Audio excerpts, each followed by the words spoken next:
Welcome, my fabulous diamond painting fanatics. I'm DiDi, and thanks for joining me for today's drill with me.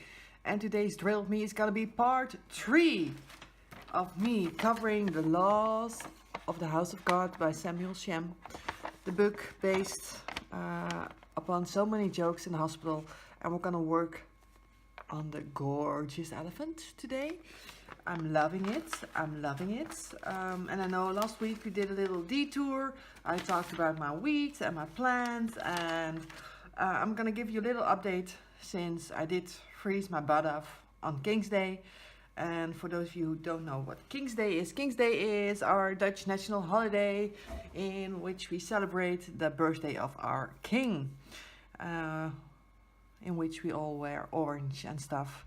And it was such nice weather last week, and then on Saturday, on the day of King's Day, it turned awful, windy, rainy, and I was outside from 8:30 in the morning till 6 in the evening. It was so cold. Luckily I wore my thermals legging, so that was a good thing, but oh my goodness. And then trying to sell jewelry, my charms, it didn't really go. I did get some very good responses to my charms. People really liked them. I sold 4, so I did come out of the cost of that day. I did not make any money, but oh well, it was all good and fun. But yeah, so still some work to be done there, trying to figure out how to do things in the future. But oh well, it was fun. And of course, it's playoff season, ice hockey. Tonight, in a couple hours, the final game is there. Last game of the best of 5, meaning the winner takes it all. I couldn't sleep, and that's pretty awful since I'm in the night shift and I slept a little over 4 hours. So if my English isn't that good today, or if I'm rambling, sorry, that's my excuse. It's rough on me today. But I promised we're gonna do the laws of the House of God, so we're gonna do them. And we already covered the first 8 this day. Did we did 8 last week? I don't think we did 8. I think I only did 3. Well, we're gonna cover 8 again. Law number 8, they can always hurt you more. And I totally agree with that. And we're gonna go a bit faster over that. And it might sound a bit obnoxious, but I think we as doctors do get attached to patients. It is inevitable. We are human. We care. And yes, you can. I know some doctors have the show that we are obnoxious, arrogant people, that we think we are better than everyone else, that we are smarter, that we deserve more. I know that is how some people see doctors, like we don't care. First of all, that's really hurtful. I think non-medical people don't really know what it's like to work as a doctor, to know that every decision you make can be life or death, can ruin someone's life forever. Knowing that luckily the Dutch system has limitations on how many hours we can work.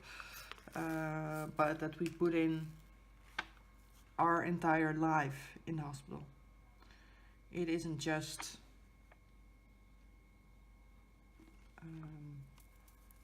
us working, but the amount of parties I missed, dates I turned up late for because my patient needed me. I think that's sacrifice. Well, it's not a sacrifice. It's something I love to do, but it takes a toll on you. And for someone who just sees the doctor who might be responding a bit brisk or not as kind as you would have liked, we do get a lot of comments on that, or people who don't understand how the system works. I actually once had a patient threaten me because I was drinking my coffee, my first coffee in a after 6 hours of my shift. I hadn't eaten. I had my first little 5-second break just to tuck away some coffee and to wait for some results because I really needed them to move forward. One of my patients saw me behind my computer, so I wasn't even awake from my computer. If you hear crinkling, I'm trying to figure out where the last bag of 195 is. There it is. But he really became agitated. He threatened me. He told me that it was unacceptable that I was drinking my coffee, that and trust me, drinking my coffee means I'm behind my computer doing part of my job, meaning administration work, trying to get things done, even though it might seem like I'm doing nothing. So he started threatening me for not caring, for not being a good doctor, for all that kind of things. And trust me, sometimes you just need 5 seconds to figure out what's going on, what you need to do. And honest to God, if we can't take a coffee break, I don't think you really want a doctor that hasn't had a break in a couple of hours, because then we get cranky, because you can't think. After so long, it's just your brain stops functioning. So yeah, that was a fun moment, and the horrible part was that that patient was waiting because he hit his toe 2 weeks ago, and it was still hurting, and I was trying to figure out what to do with a person who was in so much pain, had all kinds of internal medicine problems, issues, electrolytes that were off the chart, and I couldn't figure out what was wrong with my patient. Being seriously ill, might be dying, and I was behind my computer trying to gather my thoughts on what in the world was going on with the patient. So yeah, of course, well, in that case, I don't respond well. Then you'll see my arrogant, bitchy side, because I do not accept being threatened for doing my job, even though you can't see what I'm doing.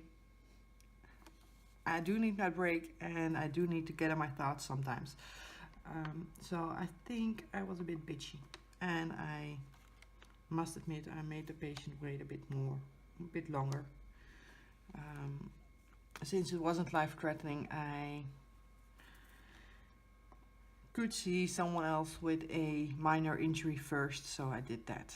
I know, I'm a horrible person, but payback. Payback.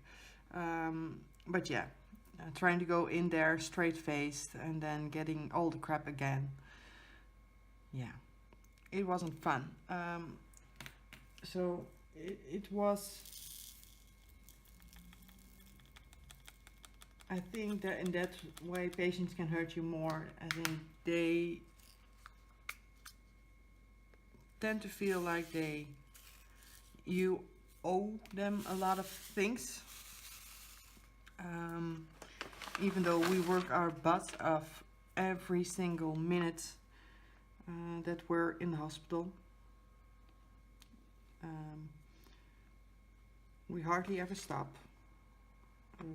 I've had shifts where I didn't eat just because there were too many patients. They were all ill and you can't wait. So it is hard having to explain yourself each and every time why someone's waiting.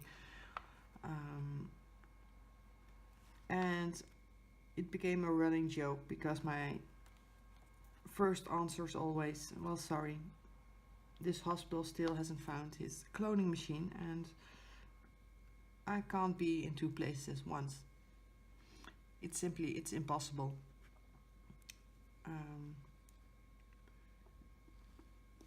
So yeah, that's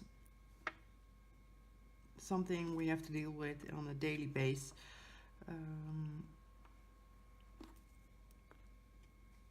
And which really puts a strain on the work. Because we do care and we want to treat everyone as soon as possible.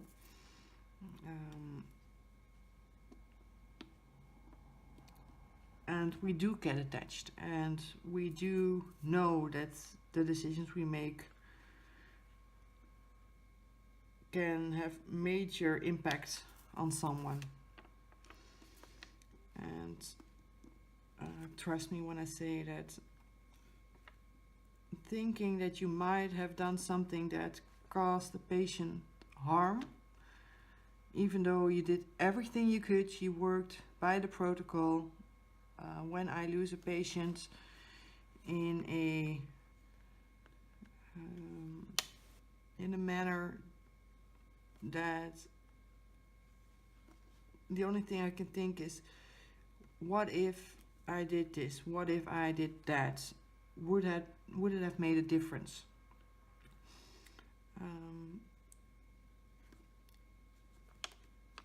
And it goes to the extent that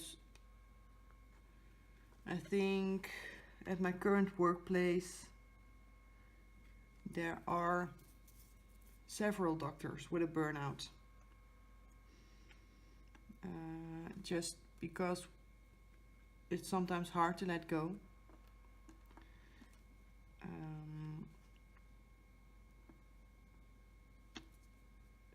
And we can't see into the future, we can't change the past.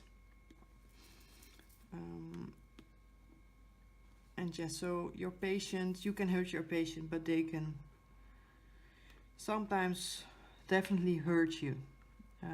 Not intentionally, well, some intentionally.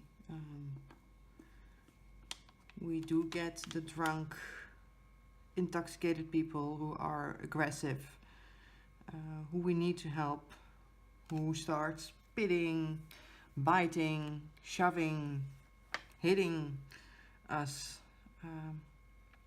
Just a couple of weeks ago, my supervisor was pinned against the wall by a family member of one of her patients because he didn't think that we treated the patient properly. Because Google said we should do that.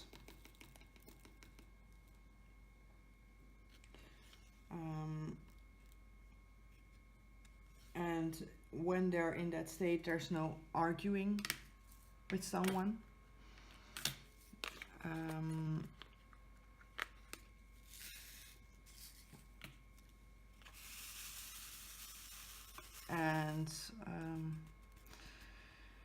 It's trying to be safe, trying to come out of it in one piece, going back to your family.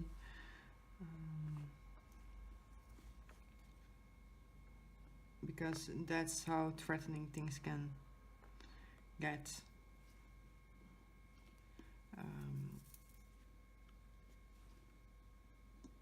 And that strain of having one patient that really blows up in your face,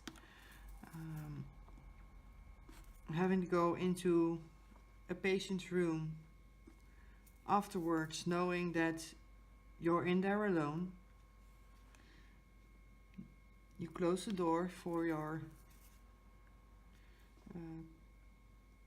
patient's privacy, and then you're stuck in there, not knowing what might happen.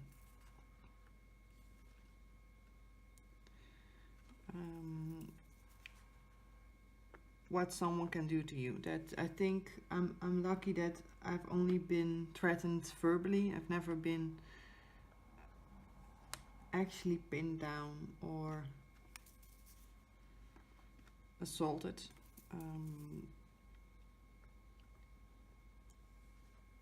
But it is expected of us afterwards to just get out of the room, gather our thoughts, and continue working.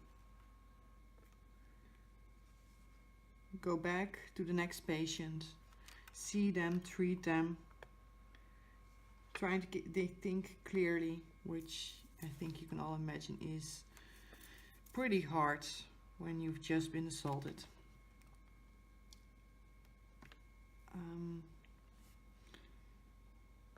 And knowing that each and every day you'll put yourself in the same position,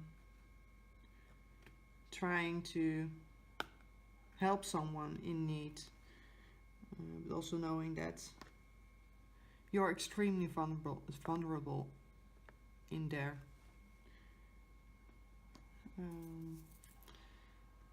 We recently switched to wearing phones which have a personal alarm button on them. So the moment you press that button, security will come. But you are still in there with a patient. You have other patients on your floor. So yeah, patients can definitely hurt you intentionally, which is something that still is not responded to in the best way.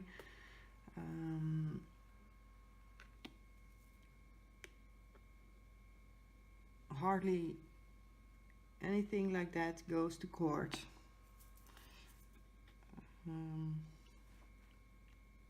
For the simple reason that your personal information will be public then, including where you live, what you do. And for people with families, it's something they consider before actually calling the police on them, having charges being made.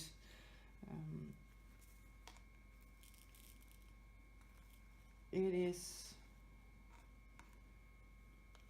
hard to imagine, but it's sadly the reality. And the only thing we can do is red card a patient, meaning that only in life-threatening situations they are allowed to enter the ER, so they can get their first stabilizing treatments,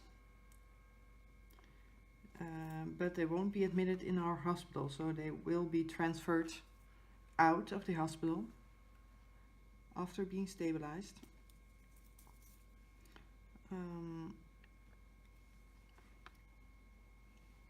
And that's also something that's hardly ever done.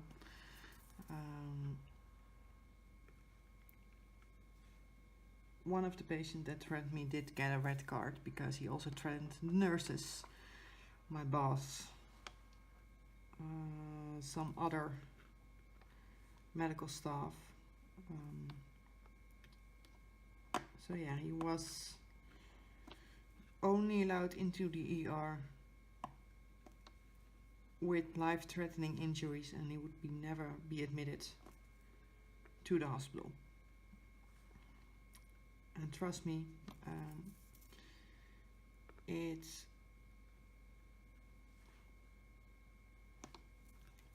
makes you feel a bit more safe, but in the end, in my case, I was afraid to walk to my car after that shift. After everything that happened, I was afraid to walk to my car, not knowing whether or not someone would be waiting. Because the moment you step out of the hospital, you're on public grounds. So you can't be protected there. And I'm not the kind of person that's easily afraid. Yes, I have terrible anxiety when it comes to heights. But I'm not the kind of girl that says, "Ooh, I won't walk outside after this and this hour." That absolutely does not bother me. I'll go out, I'll do my things.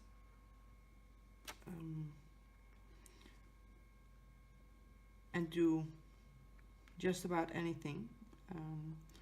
But that feeling of being afraid to walk to my car, oh, I never wish to experience that again, because that was awful. So no, patients can't always hurt you more, but they can definitely hurt you mentally, in the way that we can keep going over and over a case in your mind, trying to figure out, if I did that, what would have happened? Would it have made a difference? And in the way that they can physically attack you, and that the Dutch system does not really protect us as medical caregivers, nursing staff, whoever works in the hospital. We're not really protected by the system. So yeah, that's, I think, an awful development in the way it's become in how to treat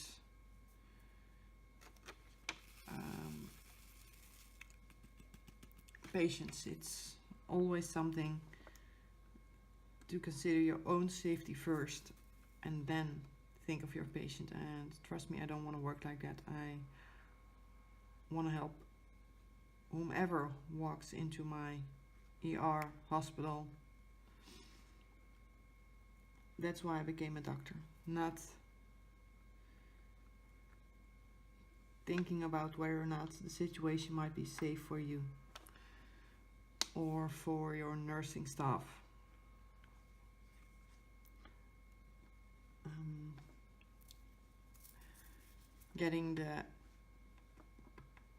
Having a nurse come up to you and say, "You're not going in there alone." So always being with two inside of a patient's room, just because the patient is already aggressive, knowing that you have strength in numbers, it makes thinking a bit harder, as you might imagine. It's not something that slides off easily.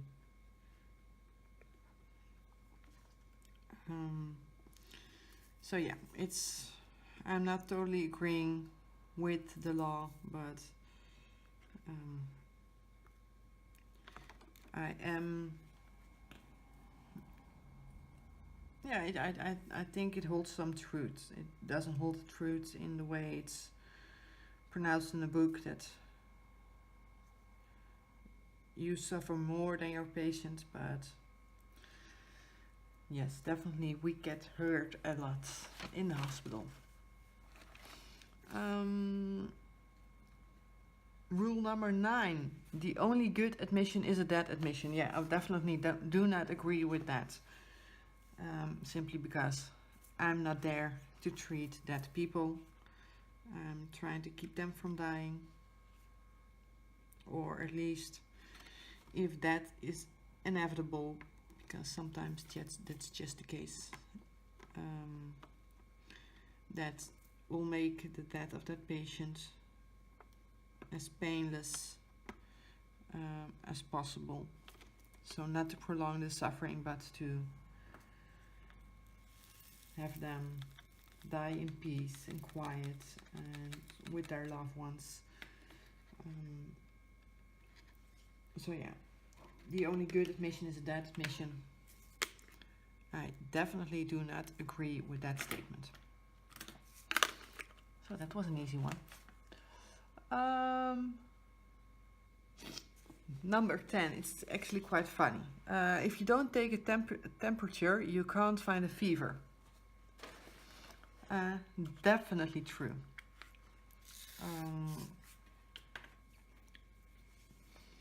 And I think that we all sometimes use them. If you have someone, a gomer, when a gomer comes to you or ER because they fell,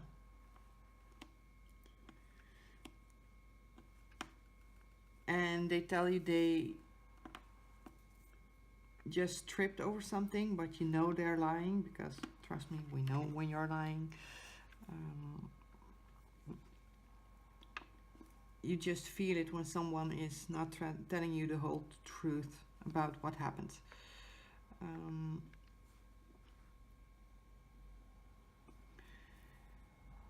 There are two options in that case. You either go with your gut feeling and start examining everything, so you do a total blood work, check everything.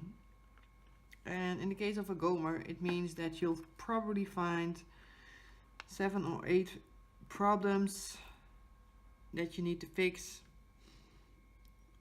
simply because you found them. Did your patient have an issue with that particular thing you found? No. Does it matter? Not really. You still need to treat it because you found it. So in some cases, you make the decision of not putting in all your tests, because simply I can run 1,000,000 tests on someone and find all kinds of things wrong with them. But do I help them by finding them, or do I help myself?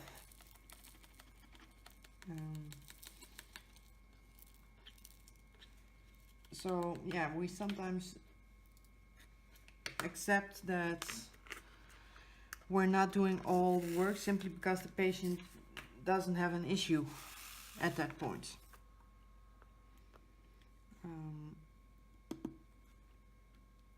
And when you know they're going back to a nursing home,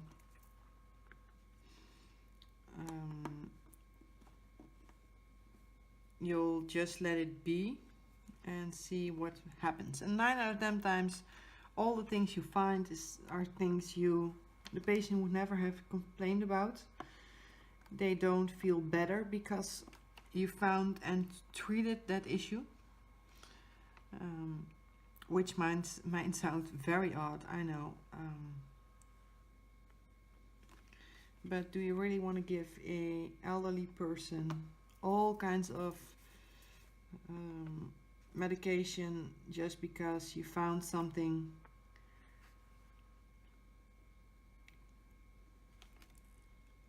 Change up all their medication, make sure that they're completely off their normal balance, because their balance isn't like most of our balance. They become extremely imbalanced the moment you start changing up the medication, changing up what they should eat, what they should drink,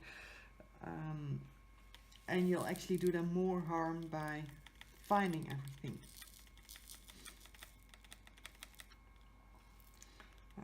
So yeah, sometimes we use it.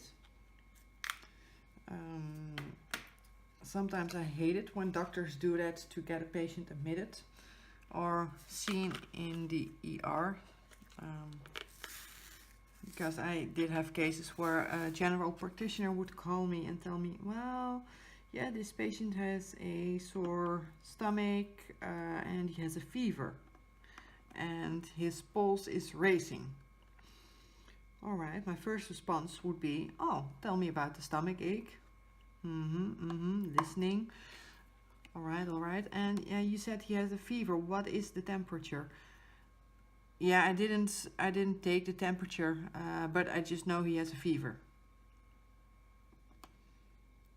Yeah, that doesn't really work. It doesn't work that way. Or the pulse is racing. And you'll ask how fast their heart rate is, and they'll say, oh yeah, I listened to the heart and it sounded fast. Yes, it isn't that hard to take a pulse out of a patient. You can give me your best educated guess. Just by feeling a pulse, you can guess whether or not it's somewhere around its 50s, 60s, 100, over 100. You can feel it. If you do it often enough, you're capable of feeling how fast things are going. And I don't need exact data. I want an average array of something. That would be more than sufficient for me.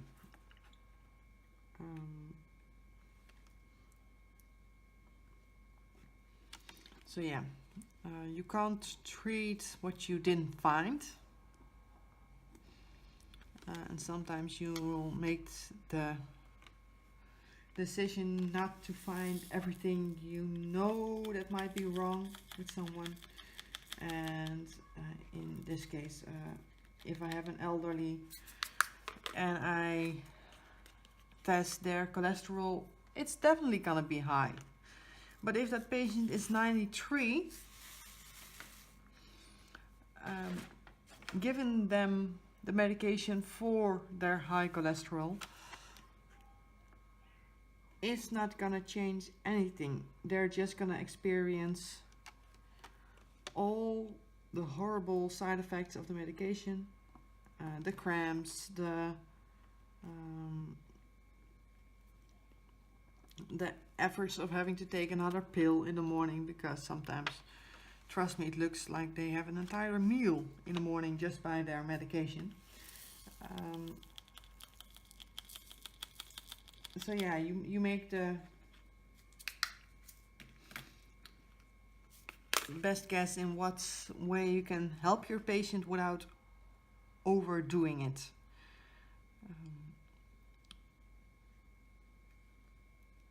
And I think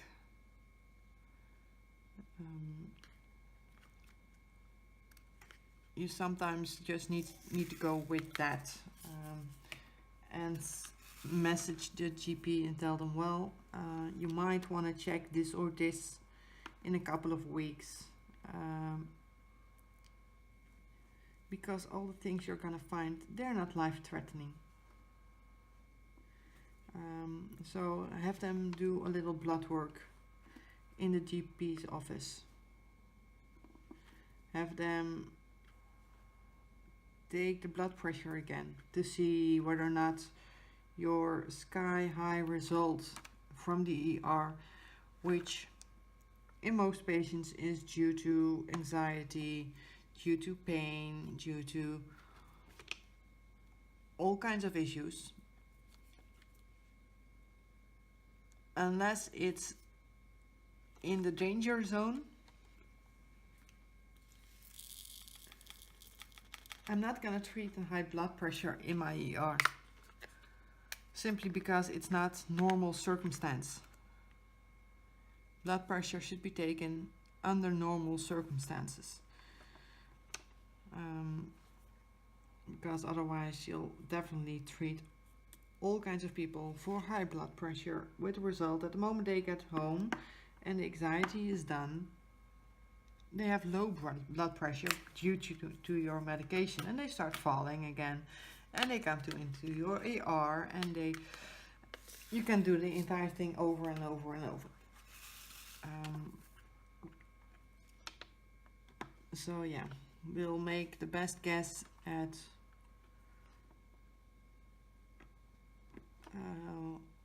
what tests, not a guess, we test the things that will definitely help the patient, and if there is a reason not to take a temperature, not to do some blood work,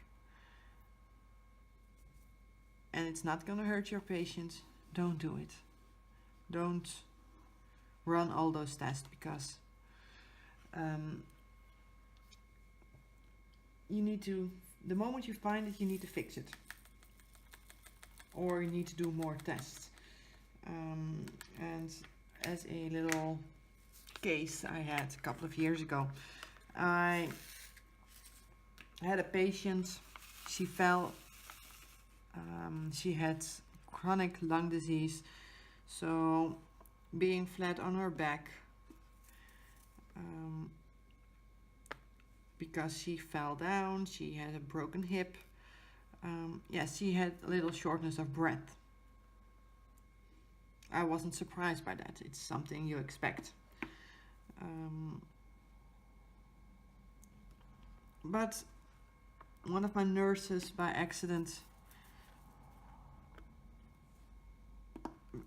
ticked the box for a particular test, and the test shows you whether or not you should pursue the pulmonary embolism.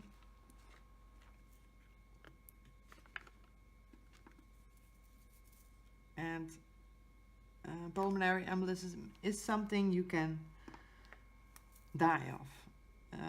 But the horrible part is that the test, the blood work for that, is raised by anything from a cold, a broken bone, a infection somewhere in the body.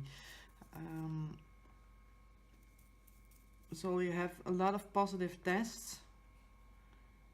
You have a lot of false positive test results with that.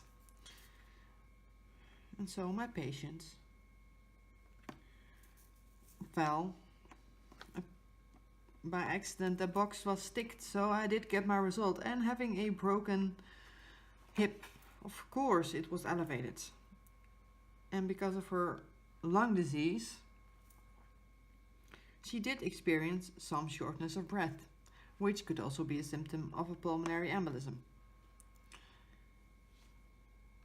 But she tripped. We have a good reason to know why the blood work would be elevated. But simply because we did have the test and our patient was short of breath, we needed to do a pulmonary CT scan with intravenous contrast, which was hard on her kidneys because they were already not in the best shape. So we ran an expensive test. We put her kidneys at risk. And we all knew that she did not have a pulmonary embolism. But we did have the test, and we needed to make sure that it was a false positive. Oh man, it was horrible. It's a waste of resources, and you can actually do someone harm by running all those tests.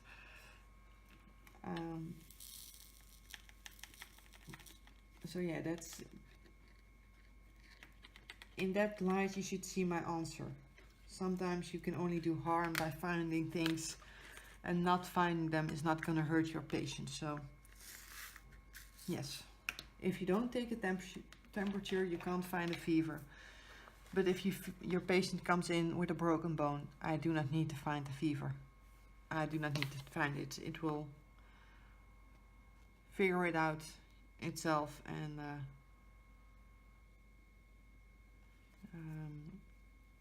it will resolve itself.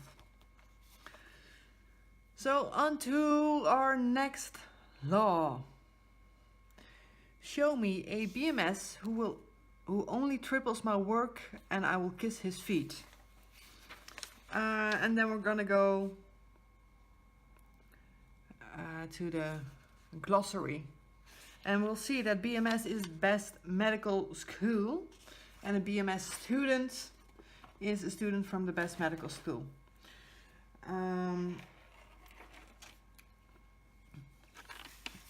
And you guys know I love teaching. I think it's one of the joys of working in a hospital. Trying to teach the things I learned over the years to younger medical students who are trying to figure out how to become a doctor, how to talk to a patient. But it takes time, since you'll have to walk with that medical student to the patient. You have to sit there and listen while the medical student does his questions, does his exams. You'll walk back with him. You'll wait for him to start doing the typing, because when you start you need to clear your head, do the typing, and then you can present the case. So you need to wait for that. And then you need to talk the case through. So you'll need to ask questions. Why you didn't do this? Why didn't you ask that? Why did you ask that? What do you think the patient means? What does it stand for? Then you'll need to go back to the patient, do some of the exams yourself again. Let them make the plan after you talked it through. Revise the plan, explain the plan to the patient, and so on and so on. And that's all fine when it isn't busy. But most medical students, seriously, it will take them an hour to see a simple broken wrist, just talking to them, examining them, and typing. And it's all fine and good because they need to learn. But it does take a toll on the doctors that need to supervise them. It's especially when someone isn't interested and you're really trying to teach someone something, and it's like talking to a deaf person.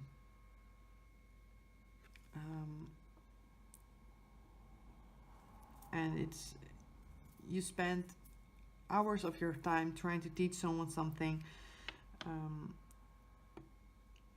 and it's extremely frustrating when you just notice that they don't accept your explanation. The tips you gave them, they don't use them, or they simply don't think it's important enough to actually remember things you told them. So story time. Because I've had so many cases. I once had a medical student who already pissed me off so badly that my colleague actually took her under his wings, and she had examined someone with a suspicion of a fracture in his foot. So he asked her, where does it hurt? And she points to her feet and says, there, it hurts there. And he's like, all right, but what kind of bone is under there? One of the bones from the foot. Are you kidding me? You're gonna be a doctor in a year. I expect something more than one of the bones from the foot. If you don't know, it's not that bad. You'll just say, sorry, I don't know the anatomy exactly, but let me take a minute, let me look it up and I'll come back to you. But no, she stayed with her one of the bones from the foot answer. And I heard the response and my irritation level just skyrocketed. So I actually had to bite my lip not to say something nasty to her, because that it wasn't the first thing that happened. So she, my colleague, was extremely patient. I envy him for that. So he takes up the x-ray and he starts naming all the bones in the foot, and then asking her to answer, talk them through, point out where the bones are in the foot. He lectured her for, I think, half an hour. He gave a half an hour class in the ER to that medical student, trying to teach her the bones of the foot.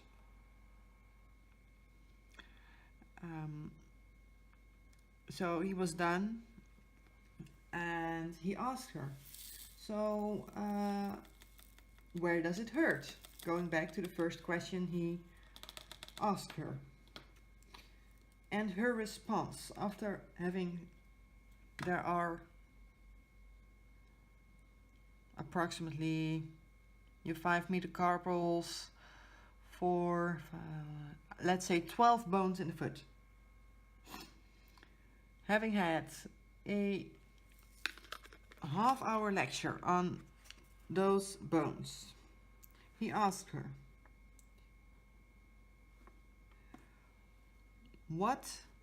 where does it hurt? And her response, and I'm kidding you not, she takes her foot, points and says, there, it hurts there. He said, yeah, we already knew that, but what structure is there? What bone? And she looked at him like she saw water burning. Like, it was the strangest question she ever heard.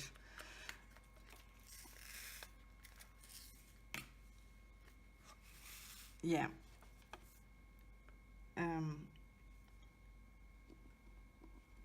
If I had spent half an hour in my ER trying to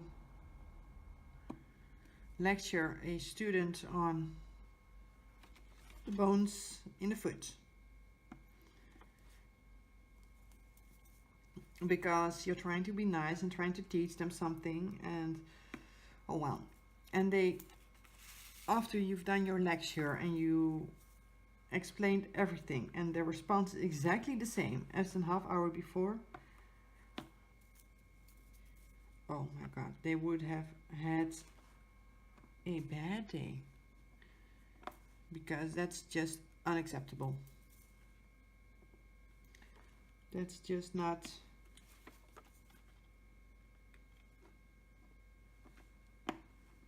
It's not right. You're doing all that efforts while you can be treating your patients, what is in fact your job. Teaching is also your job, but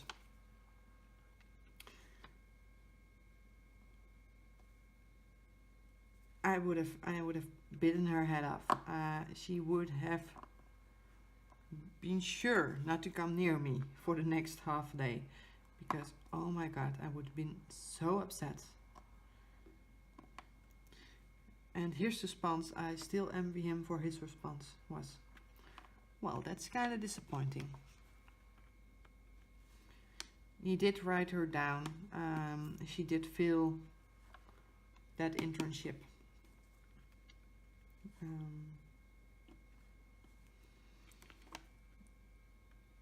But she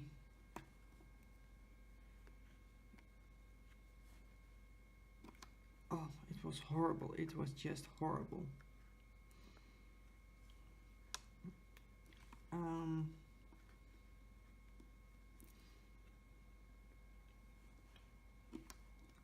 In the same line, I was doing the ward, surgical ward, and I had a intern in one of her last internships, so they need to function as a junior doctor, needing to be able to have some patients on the ward which they treat them themselves.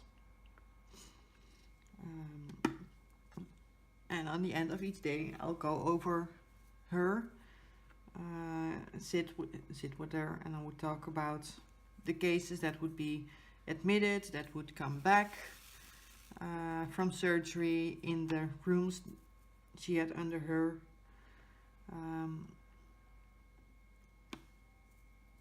Care. And we talked about this woman that was coming back from surgery on her thyroid gland, being surgery to the throat area in general.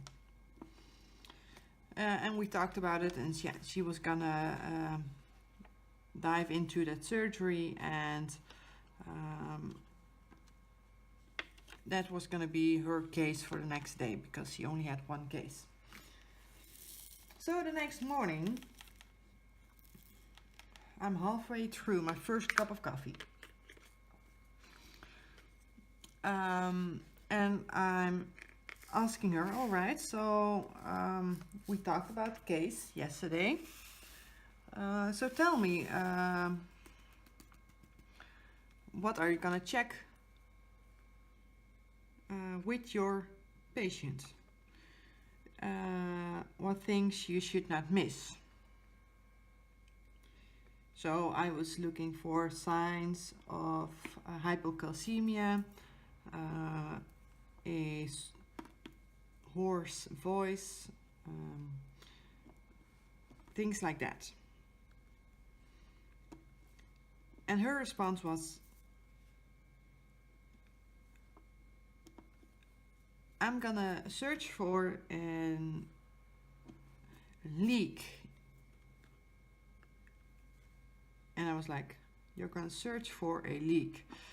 And with that she meant, I'm gonna search for a problem with the anastomosis, so the part where you set two pieces back together. It's called an anastomosis. And I'm gonna see whether or not there's a leak. In the surgery the patient had, there is no anastomosis. So there. can't be a leak, but not being entirely impressed by the knowledge of that student, I asked, all right, so what's leaking?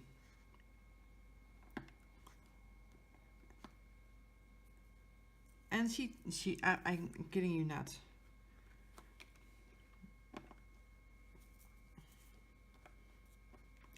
She answers me, well, of course, the bowel anastomosis. And then my mind went, sorry, what? The bowel anastomosis. So the patient had surgery to the throat area, so the thyroid gland, and she was going to look for the leak in the bowel anastomosis.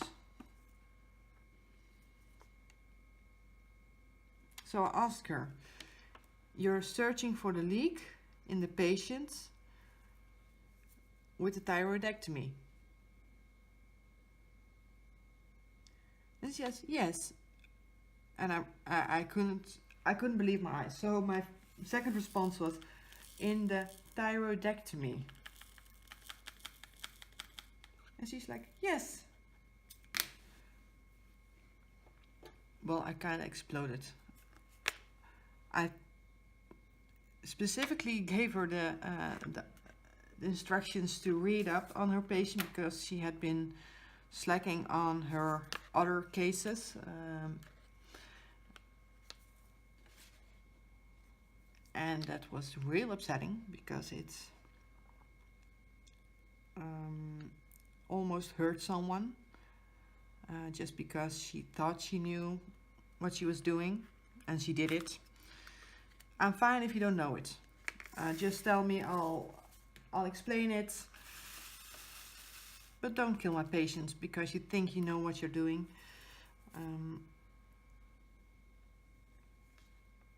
Unacceptable. The most dangerous medical students are the ones that think they know everything and they know nothing. The ones that think they know nothing and actually know a lot, you need to encourage them, telling them that's okay to make a decision, to go with their gut, to make them see that they are on the right track. And the ones that know that they don't know, it's also fine. But you're not going to do something to a patient when you know you don't really know what's going on. But the ones that don't know anything and think they know everything, they'll do just about everything, and in that case can hurt a patient. So yeah.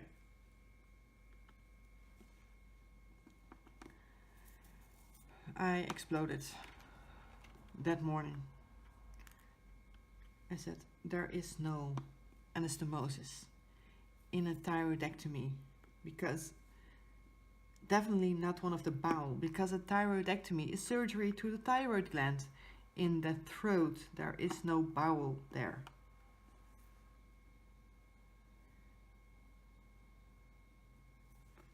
And she looked at me and her response was, oh, I thought you said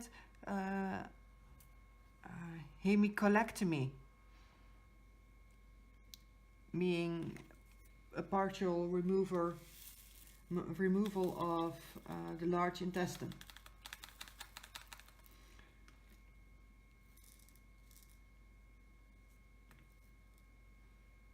And I looked at her and I said, well, sorry, but I said the surgery out loud 5 times. We talked the case over yesterday. You should know that your patient had surgery to the throat.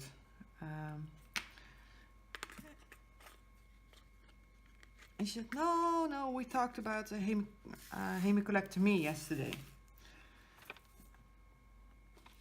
Now, my mind might be running sometimes, but I do know which patients I assign to my intern, because I read up on them, on the patients. I know the case inside out. because I need to act immediately when something's going wrong. When my intern doesn't know what's going on, I need to know the patients. My own patients, I have the time to walk through and see, but someone you're not completely treating yourself, you need to be more on edge. So I always read up on my patients. So I was 100% sure that we talked the surgery through, and luckily the nurse actually had heard me talk the case through the day before, and she said, "I'm sorry, but she's right. She talked about the thyroidectomy with you." So yeah, and then the intern started yelling that we were unfair, that we were treating her badly.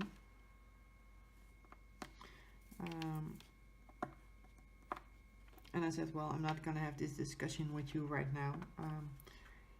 We're gonna do the rounds because patients are waiting. And the moment I was finished with my rounds, I called the physician assistant of the floor. I asked him to keep an eye out on the floor for half an hour. I went into the outpatient clinic to the person that's responsible for the interns. I told him what happened. And I also told him that I thought that the student wasn't ready to have patient of her own, and that she was a threat to the patients on the floor, and that something needed to be done on a higher level because she wasn't listening to me.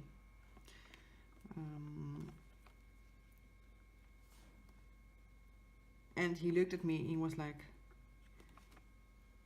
I know you sometimes do not like interns, but this, and I was like, yeah, this is insane.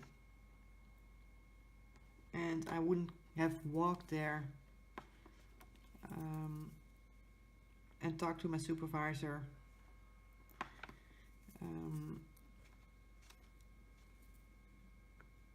in just a heartbeat without having probable cause. But we had talked about other cases in which we explained her. We had some gastric bypass surgery. We did a lot of that, and all the patients that went home with the same cocktail of medication. And after 3 nights, she was still prescribing the wrong medication to those patients after I told her at least 10 times what she needed to subscribe for that patient, what they definitely could not have. So yeah, you're spending a lot of time in explaining things while you can do them extremely fast yourself, working late to teach someone something. And luckily I wasn't the only one. So it was the last day that I would work with her because I was going for my ER rotations for a couple of weeks, and she would be on the ward for a couple of weeks before she started doing other things. And apparently 5 of my colleagues came to the supervisor with the same story. She isn't listening, she's a threat to the patients. So it actually took them 3 weeks to act. That's just horrible. But they didn't see it, so. But yeah, we had the PA who knew a lot about those surgeries that she was treating. She he was actually taking care of her, taking close interest in all those cases, making sure that the medication was correct, and he would notify me the moment he thought something was wrong, because sometimes you're just busy with your own patients and you can't do double work at the same time. Yeah. Teaching someone that doesn't want to be taught is extremely tiring, and yeah, definitely if you only spend a third of your 3 times more on a patient than you normally would, it's a blessing. It definitely is a blessing. And it's part of our job to teach, so we do not mind in most cases. But when you're spending all the time and effort in trying to teach someone something and it's just not connecting, not clicking, not showing any effort to learn, yeah, then it gets real frustrating, and you kind of want to give up on the person.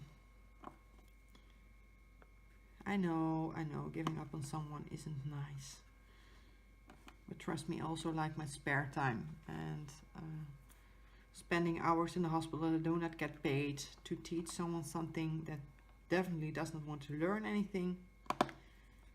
No. I draw a line somewhere.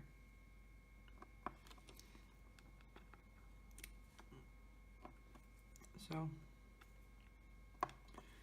definitely the medical students that think they know everything and that do not need to be taught, those are the most dangerous ones.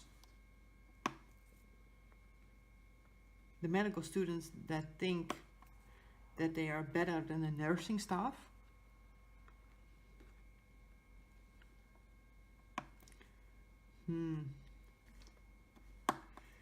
that is an entirely different story. Trust me, most nurses have more experience than you when you start out as a doctor. They have seen more, therefore they know more. And they will save your ass when you're doing something that might not be the right course of action.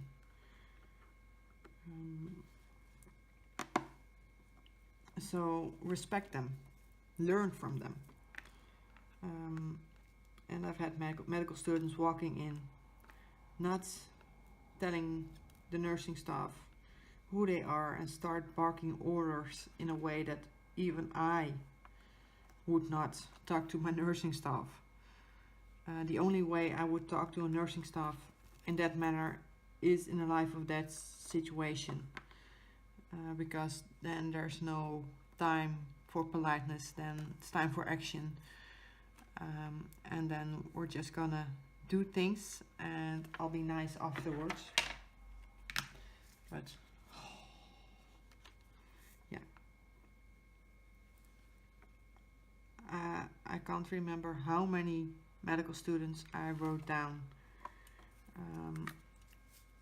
or advised to be more polite to the nursing staff, to respect them.